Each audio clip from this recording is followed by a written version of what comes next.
Good morning, everybody. Orange J here with another sort of Convallaria video, and today we are going to do the first tier list on this channel since my return to the game. In fact, it has been 10 units. 10 units have come out in the global game. 10 legendary units. I'm sorry, let me clarify. 10 legendary units have come out since the last time I've really kind of compared, talked about the game in this sort of way. So I'm going to do a tier list. Now, mine's going to look a little bit different than many other people's. I'm starting the list like this. And in fact, before I start, wait, real quick, big shout out to Hockey for making his tier list shareable. Like the template that he used, clearly that's the one I'm using.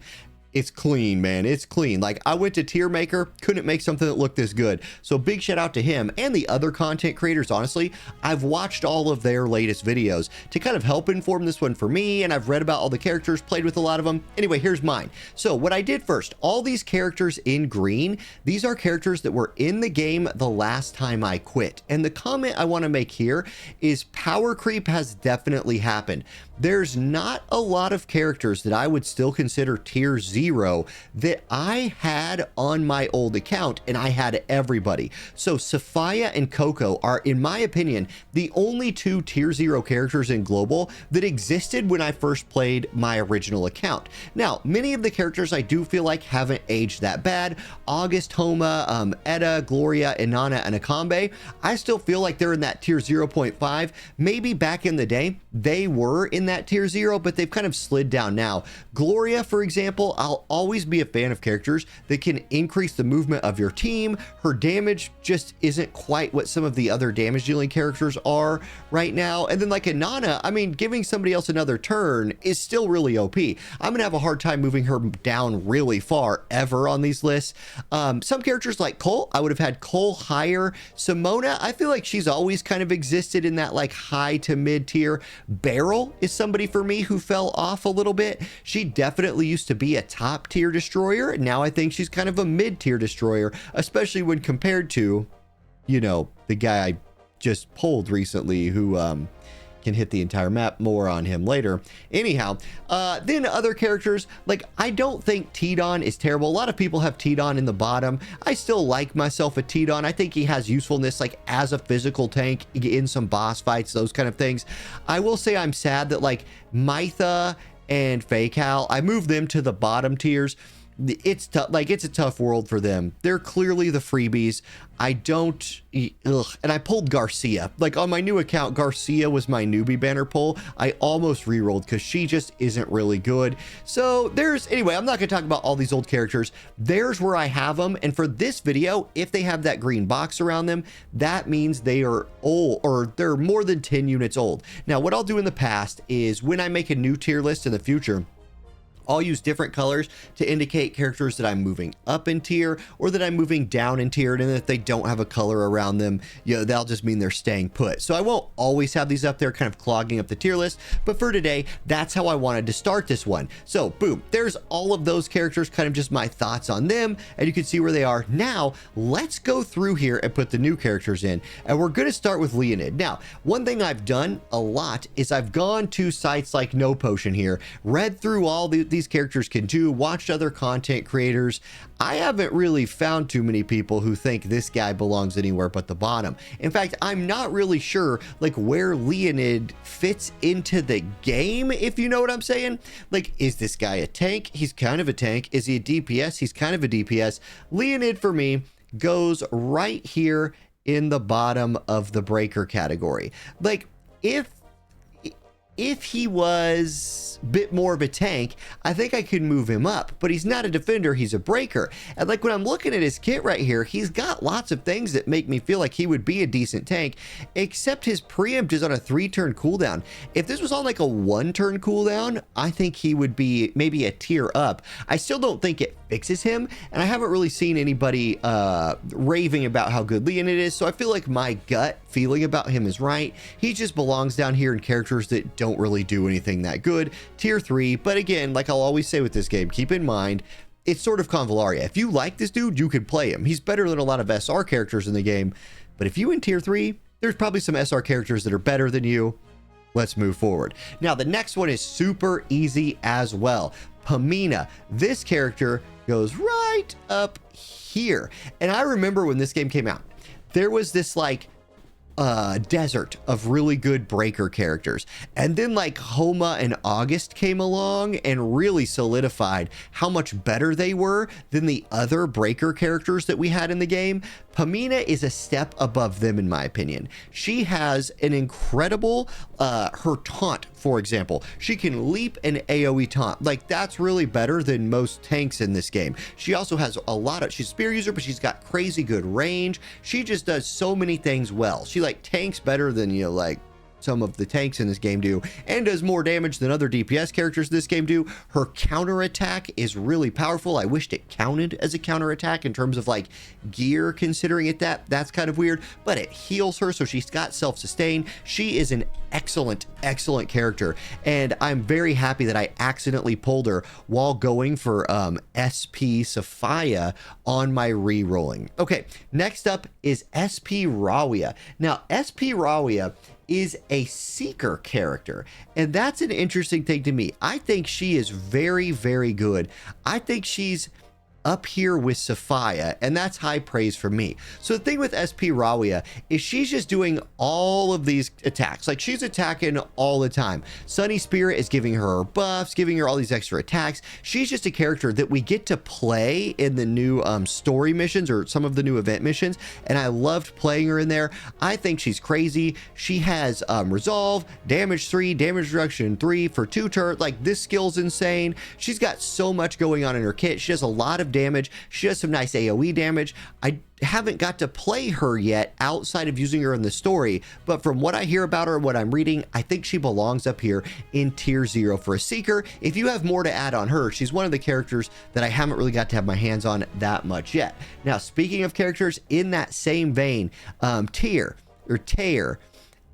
everybody says tier 0 watcher, and her kit looks nuts. Like, her buffing ability, her supporting ability is crazy, and it kind of fits this like theme in this game right now, where there is crazy good support characters that have come out. Like, if you scroll through this kit, you just see, like, look at this, restores 4 energy to the target and gives them all those buffs. Like, that's nuts. That's nuts. That's crazy.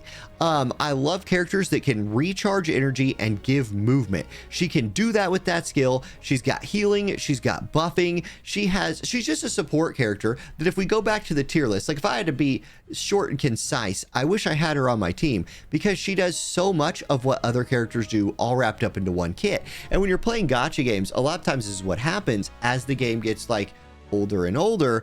Characters come out that not only do their role better than other people do their role, but do other roles better than some of those other old characters do their roles.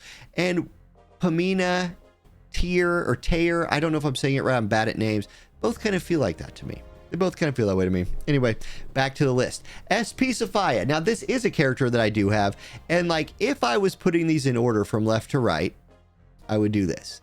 I'm just telling you guys, like, there is not a character until the last one on this list, really, maybe not even then, that changed my account as much as this one did.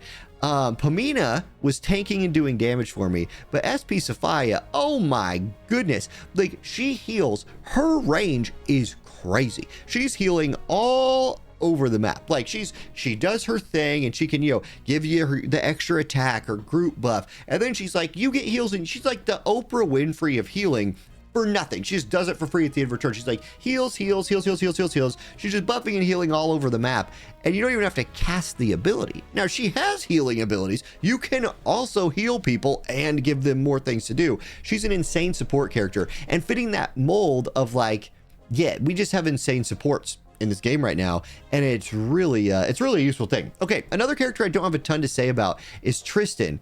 It's pretty universally considered a strong character, so I'm going to drop him up here in that destroyer area. He definitely, when I've gotten to play with Tristan, felt really strong. Where was the skill that I loved the most? Let's see. Basically, it's hard to kill this person. Really hard to kill this guy. Hard to make him die. I use the explosion moves a lot. When I got to play him in the story modes, he was really strong. Pretty consensus among people that he is a top tier character in the game. So I'll just believe them. And if you want to talk me down off the Tristan mountain, if you think he's more in line with a Kambe, I'll believe you, but for now, my read is tier 0. Okay, Caris is next. Caris for me fits over here with like the barrels and momos, and honestly might be down here with Dantalion. Now for now, let's just say for right now, I'm gonna stick Ferris next to Beryl. The thing with Caris to me is if I look at her kit,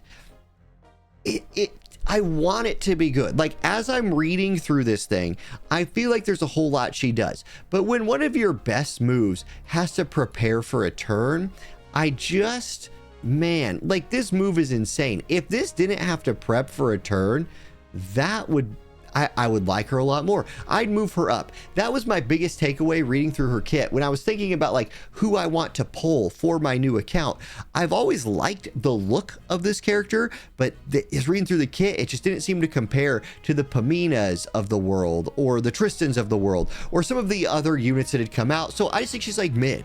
She just feels pretty mid to me. I'm going to go tier 1. Now, Layla is a tank that we have that's a newer tank. I'm going to stick Layla up here in tier 0.5. This is a little bit higher than other people have her ranked, but this is one where this is a character that I wanted to catch. This is a character I wanted to catch when I was rerolling my account because I like to have tanks. I just really like tanks on my team. I like what she can do in terms of magic tanking, and maybe it's just me, guys. Just tell me. Like when I played this game before at in-game, I felt like I had to have one like physical tank that could just really do that, and I had to have one magical tank that could just really do that. And like, am I wrong, or is Layla that like magical tank? I don't have her on my account, but if I pulled her, I feel like I would build her like I build the SR unit suppression, and she would just be a lot better than him at that thing. If I'm wrong about that and you have Layla, give me your read on it as well. But I really do enjoy her kit.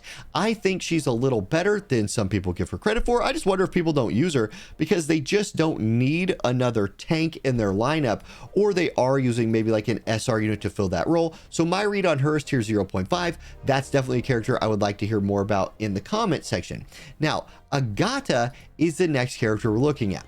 Agata, let me throw Agata on the list first. Agata to me feels like a Simona level pick, or maybe up here in like 0.5. I'm not gonna lie to you guys, I'm not a fan of this character's the wolf. I'm just not a fan of the wolf, and so maybe that holds it back to me a little bit. But like the Wolven Awakening thing, it's neat. This character looks like she does a ton of damage, and I think that's awesome. Like, do a ton of damage. Do all the damage you want. But just damage character. Maybe look, you know what? I know when I'm being a hater. So I'll tell you what. It's going to be crowded up here, Agata. I'm just looking at your picture again, remembering your kit. I'm going to throw you back up at a 0.5. Somebody talk me down off of that. I'll move these green boxes out of the way next time.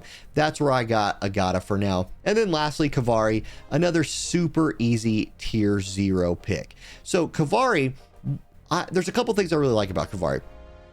First thing I really like, his range is crazy. Man, like the map, the dude's just putting dots and DPS all over the map. Maybe not as large of a range as like SP Safia with her healing, but he doesn't feel some units. If you don't have like move 2 or move 3 buffing them, sometimes they just can't do anything. It's just taking so much time to engage and do anything. I feel like with Kavare, that's not a problem I run into. He can support if he is not able to engage. He has supporting moves with his like rotational buffs, right? And then he's dropping dots on people. The dots hit so hard. And then when he's triggering the dots with his kit, those also hit so hard. I've been super impressed with him. Easy tier 0 pick for me. And now I want to make like my final commentary on this. One, I got the Chinese version waiting room over here. So these people are just hanging out over here. I will start adding them and updating this from time to time, especially as I collect hopefully some more of these characters I've never played with, or I start reading your guys' feedback. Also, power creep is real in gacha games. The top tier, tier 0, feels dominated to me by newer characters. And this is just my list. I have Kavare, Tristan, Tyr, Safia, Rawia, Pomina, and Coco in this list. And only Safia and Coco were old units, right? Next tier down is where a lot of the tier 0 characters have kind of fallen, and I feel like they probably will continue to fall. This it just happens in gacha games, and I don't love that it happens, but there is clearly sign of power creep here, at least in my opinion. Now, what I've experienced so far with my new account as a free-to-play player is the new SR units are pretty good, and I will do a new SR unit tier list at some point as well. But yeah, I know power creep feels bad, and like, I am happy that I started a new account. Even though my old account had the Augusts of the world and the Cocos of the world, I would have had to spend money to get my hands on, you know, SP Safia and Kavare, and I just wanted to be a little bit of a free-to-play player right now. So I think my account's off to a good start, but I do feel like to push in-game right now, you're probably going to need a lot of these tier 0 characters. And if we scroll over to the Chinese waiting room, yeah, from what I've seen on a lot of these folks, most of them are tier 0, tier 0.5, just my opinion from looking at their kit. So guys, there we go. That is my first tier list since returning to the game. If you like this form of video, please let me know. I know there was like 2 or 3 characters on there that I just didn't have super strong feelings about. They're the ones I just didn't care about the most. So, hey, I'll admit when there's a knowledge gap, there's a little bit of a knowledge gap right there for me. So any help you got will be welcome. Thank y'all, and I hope you enjoyed it. See you in the next one. Peace.